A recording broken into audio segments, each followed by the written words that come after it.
Look, we've got a 3-fight plan. Tommy Brown, first up, wasn't my pick. That's who they gave me. And they're shielding Timmy with Nikita. So if I've got to go through Nikita to fight Tim, so be it. That's the plan. And who's the gentleman next to you?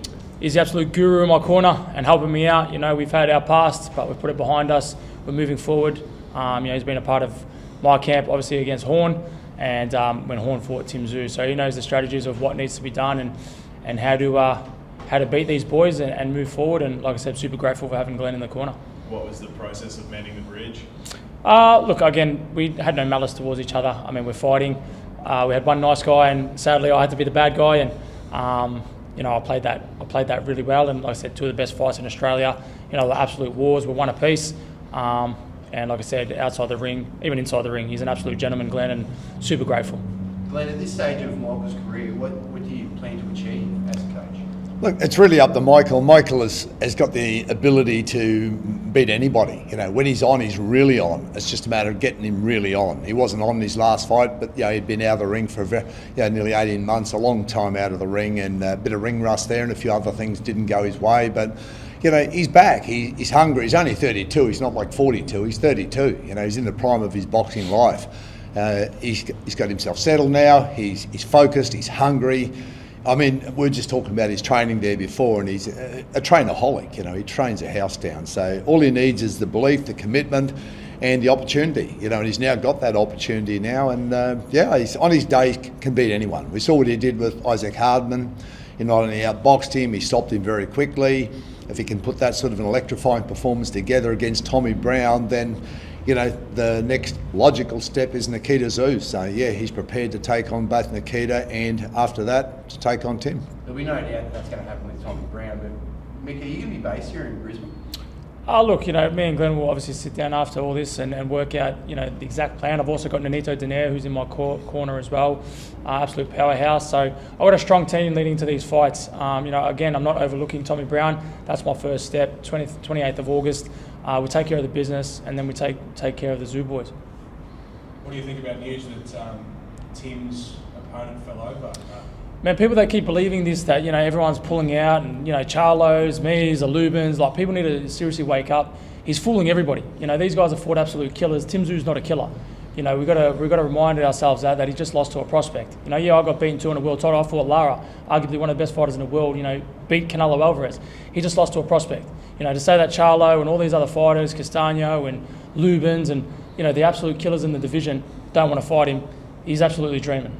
He's dreaming. He's always got something to say when I'm not in front of him. He's always talking smack in front of a camera, but he can't find his balls when I'm standing in front of him. And he did that in Vegas. He came up to me with his head down and shook my hand, saying all the best. Now we're back fighting each other. I supported him in Vegas. We're both Aussies. We got behind each other, but now it's war again. He wants to talk shit. So be it. So can I. But they've shielded him, sadly, with his brother. So it's just delayed the fight. I said, Lubin pulled out in his eyes. I said, put me in there then. I'll fight him. Don't worry about Tommy Brown. Don't worry about Nikita. I'll fight him for the IBF Eliminator. I've been there. I've done it before. Let's make it happen. And of course, their response, no, we've got this plan in place. So sadly, this is the plan that they've given. I don't pick and choose. I just fight whoever's in front of me. And, it all starts on 28th of August. Not looking past Tommy Brown, but looking through him, what happens in a fight between yourself and Nikita Tszyu? Look, I think my experience will show. I've been in there with some of the best. People forget. I've been around for many years now. I've had 37 pro fights. I've fought the best. I've beaten the best. And everyone's talking about Nikita as a killer, and he's a big puncher. I fought big punches before, and it didn't end well for them. 32 have tried, 32 have failed. So, I feel like my experience will show. Nikita's been nearly dropped and hurt, badly hurt, in 4 out of his 6 last fights. And respectfully, I think I'm a better caliber than those fighters, more experienced. And I think I can stop him. He's a human. He bleeds red, and I think I get the win. What do you think about his personality, Nikita? Man, he's one strange unit. He's one strange dude. He's talking about snakes and asses and blood and all this other fugazi. But look, he's one strange kid. But it is what it is. Each to their own. I'm there to do me. He's there to do him. I'm here to sell a fight. And I've done it, like I said, Zerafa Horn, Zerafa Hardman, Zerafa Tszyu. I'm involved in all 3 of them. Boxing, it's not cocky, but I feel like boxing needs me, because without me, there's no controversy. There's no one to hate on. There's no villain. There's no nothing. Mundine passed that torch to me, and I'm rolling with it. Like I said, it's not a popularity contest. I don't need friends. I've got my mates. I'm here to do a job. And like I said, I wanted Tim Tszyu. They've given me Nikita. Glenn, are you going to get him fighting like Jeff Horn? Look, we will talk about what needs to be done to beat the opponent in front of him. It's as simple as that. I mean, when you look at any fighter, you say there is always a way to beat every opponent. Every single opponent, they all go down. It's just a matter of finding that way, constructing that strategy, programming that strategy just so ingrained. And this is what I did with Jeff. We just programmed him. And when he got out there, he said he didn't even remember anything. He just ran the program. But the program was perfect. Okay, so the work goes into the programming and into preparation, and then all you've got to do on the day is get out there, stay in the moment, and do not beat yourself. Okay, do not beat yourself. The greatest opponent is always yourself. So I think, and this is the case with Michael, is sometimes he's got to overcome himself and let himself be great.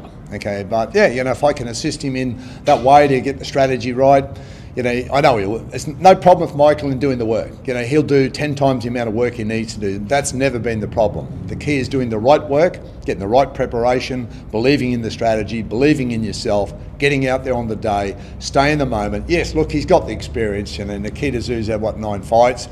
And we know Nikita's a great fighter. Look, take nothing away from either of the Tszyu boys. They're great fighters, but they both get hit a fair bit. Okay, and Nikita's shown that he's still learning.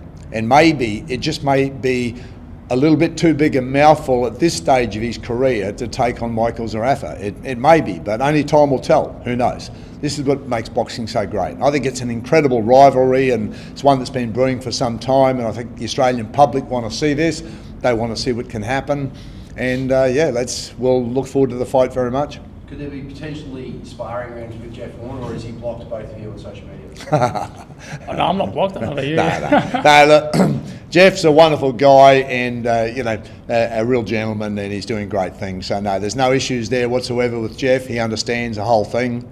So it's with his blessing. No issues whatsoever with Jeff Horn.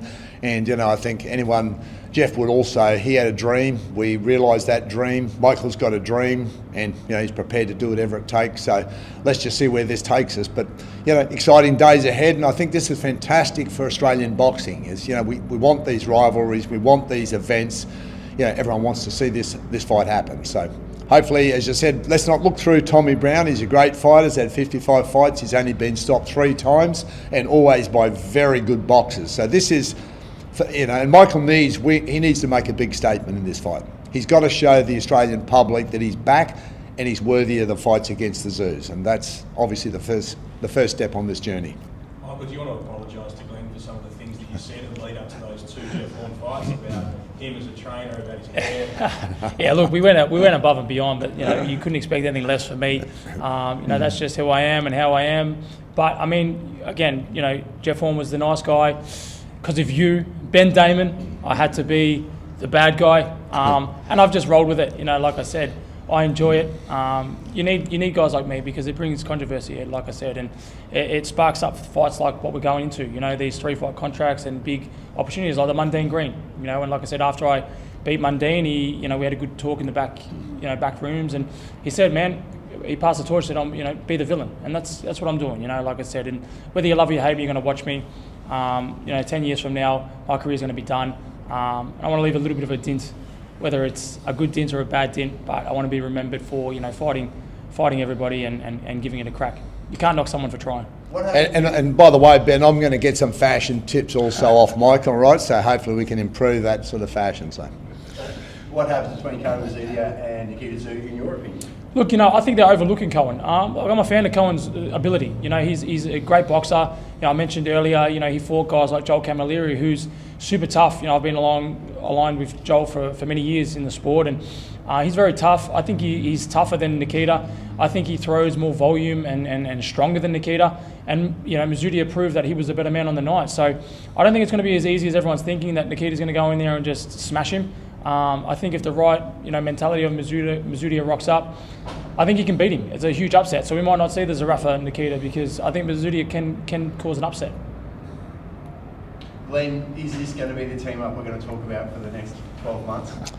We will see. The key is it's a process. Everything is a process. It's one step, after the other, taking things in the right order and just delivering when it counts, and that's what it's all about, is delivering your best fight when it counts the most. And that's the thing I want to try and help Michael with, is deliver his best performance when he needs it most. And when we walked out there with Jeff Horn to beat Manny Pacquiao, I said to Jeff, like, I knew we'd done the work, and I said, like, let's get out there, enjoy every second of this, soak it all in, and let's deliver. Stay disciplined every second. And you would have heard me a lot of times in that fight say to Jeff, discipline. Stick to the plan, get him back on track. And we did, so if we can do the same with Michael, there's no reason why he can't beat anyone in the world. No reason whatsoever. Any more, Ben? No, I'm good, mate. You sure? Have you got anything else? Nah, I fucking hate you guys. Now you're going to cut now, aren't you?